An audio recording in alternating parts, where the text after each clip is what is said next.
Wow look at this អូខេខ្ញុំចាប់បានរូបនេះគឺជារូបរបស់បងអូននឹងបងទាំងទេគឺឈ្មោះ Rosette បាទទុក by iPhone 12អូខេអញ្ចឹងខ្ញុំសេមួយខ្ញុំដាក់ដានសិនដើម្បីដឹងថាខ្ញុំធ្វើហើយអូខេបងប្អូនជាទូទៅជាទម្លាប់គឺខ្ញុំតែងតែផ្ដល់នៅចំណុចល្អហើយតមកគឺចំណុចខ្វះខាតឬក៏គួរកែប្រែឬក៏ជា comment ឬក៏ជា idea សម្រាប់ជូនទៅបងប្អូនបាទអញ្ចឹងអូខេអញ្ចឹងសម្រាប់រូបបងប្អូនទី1គឺគាត់ control ពន្លឺបានល្អបាទន័យថាគាត់ប្រើ HDR របស់នេះហ្នឹងបាទ HDR របស់ទូរស័ព្ទហ្នឹងគឺបានល្អបានន័យថា HDR គឺ High Dynamic Range ហ្នឹងគឺវាជួយ control ទាំង line shadow ហើយនឹង highlight ហ្នឹងបានល្អបានវាអត់ឲ្យ line ណាមួយខ្មៅ line មួយឆេះទេហើយអញ្ចឹងរូបនេះក៏គាត់បាន post process ជាមួយនឹង app របស់ក្នុងទូរស័ព្ទដែរដោយសារខ្ញុំឃើញគាត់លេងកន្លែង black ហ្នឹងឡើងច្រើនដើម្បីឲ្យឃើញ line shadow ហ្នឹងវាទៅជាប្រផេះណាហ្នឹងហើយអញ្ចឹងអត់បញ្ហាទេនឹងជា style របស់គាត់ហើយតើតើនឹង tone របស់គាត់បាទ tone គាត់ល្អគឺ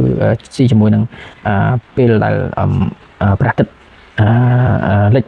ចិត្តលិចឬក៏ព្រះអាទិត្យទើបនឹងរះអញ្ចឹងមិនដឹងថាថ្ងៃលិចឬថ្ងៃរះទេបាទប៉ុន្តែតើ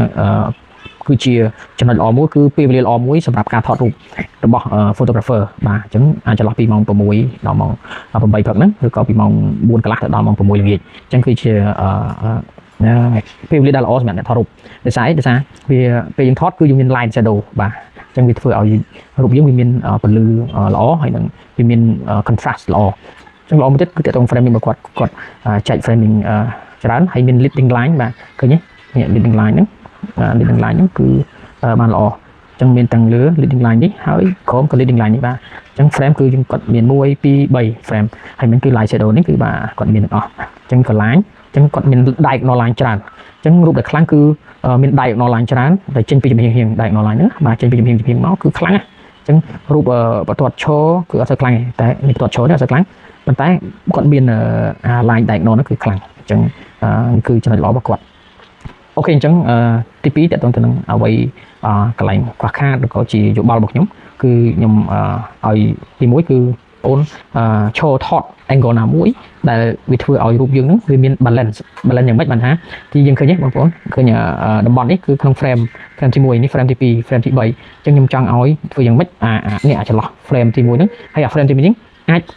ស្មើគ្នាបាទអាចប្រឡោះហ្នឹងវាស្មើគ្នាបានថាអានេះប៉ុណ្ណេះអានេះក៏ប៉ុណ្ណេះដែរអូនគេក៏ប៉ុណ្ណេះដែរណាតែប៉ុណ្ណឹងអញ្ចឹងអានេះយើងធំជាងខាងនេះអញ្ចឹងយើងធ្វើម៉េចឲ្យវា balance ដោយសារយើងមាននេះបន្ទាត់ឈរនេះវាស្ទើរ rule of third អញ្ចឹងយើងអាចងាកកាមេរ៉ាយើងមកខាងនេះបន្តិចដើម្បីឲ្យអាប្រឡោះនេះហើយនឹងដើម្បីឲ្យប្រឡោះនេះហើយនឹងប្រឡោះនេះវាស្មើគ្នាហើយអានេះនៅកណ្ដាលអញ្ចឹងត្រូវហើយបាទframe នេះកណ្ដាលអញ្ចឹងត្រូវប៉ុន្តែគាត់ងាកកាមេរ៉ាមកខាងនេះបន្តិចងាកខាងនេះតិចណាអាហ្នឹងធ្វើឲ្យខាងនេះវាអត់ធំជាងទេអញ្ចឹងវាអាចស្មើគ្នាអញ្ចឹងតើតើទៅនឹង comment របស់ខ្ញុំមានតែប៉ុណ្្នឹងទេអ្វីដែលខ្ញុំឃើញណាប៉ុណ្ណេះល្អហើយប៉ុន្តែសំខាន់បើយើងធ្វើឲ្យវា perfect ទៀតថាល្អតែម្ដងអូខេសង្ឃឹមថាម្ចាស់រូបសប្បាយចិត្តក្នុងការវិភាគរូបរបស់ខ្ញុំហើយក៏ដូចជាទទួលយកនៅ comment តិចតួចរបស់ខ្ញុំដែរអញ្ចឹងកុំភ្លេចជួយ follow និង subscribe channel Facebook page របស់ខ្ញុំអ្នកមួយផងដើម្បីឲ្យបងប្អូនយើងមានការព័ត៌មានបន្ថែមពី Facebook ខ្ញុំឬក៏ page របស់ខ្ញុំYouTube របស់ខ្ញុំបាទអញ្ចឹងកុំភ្លេចយក photo is your reward ថតអរគ្នាដើម្បី